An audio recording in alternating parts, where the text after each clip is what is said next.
ICDS স্কুলের madam, ঠিক আছে, ওই অঙ্গনারী মানে আইসিডিএস আর কি।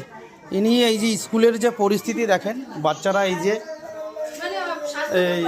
এই যে অস্বাস্থ্যকর পরিবেশ, ঠিক আছে, এখানে এই কালার সাপ টাপ লুকিয়ে থাকে, বুঝলেন তো, এই এরিয়ায় এই ঘরের পরিস্থিতিটা এটা এইরকমই আছে।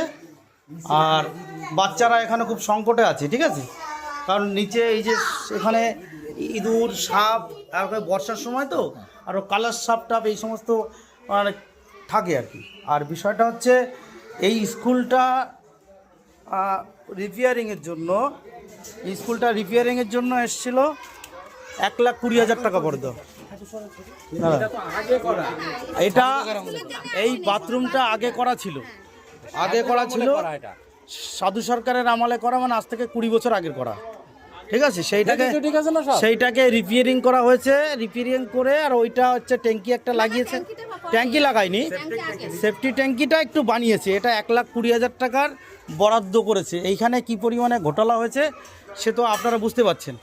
তাহলে আপনি কি বললেন যে এইখানে এই যে 1,20,000 টাকার শুধুমাত্র কাজ হয়েছে এটা রিপেয়ারিং, আর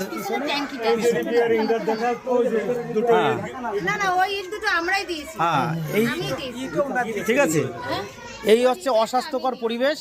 এখানে এই পরিমাণে ঘোটালা হয়েছে, আর স্কুলটার পরিবেশটা আপনারা দেখতে পাচ্ছেন, ঠিক আছে।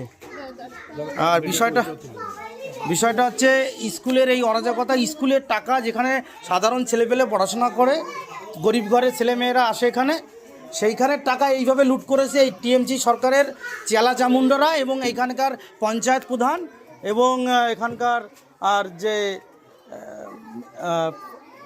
পঞ্চায়েত সদস্য আছে, হ্যাঁ, তারা মিলে এটা এইভাবে ঘোটালাটা করেছে।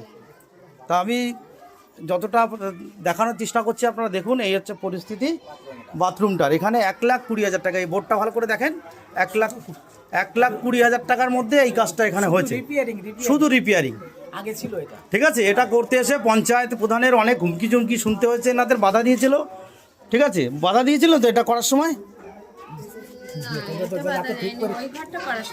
ঠিক আছে। এই হচ্ছে বিষয়।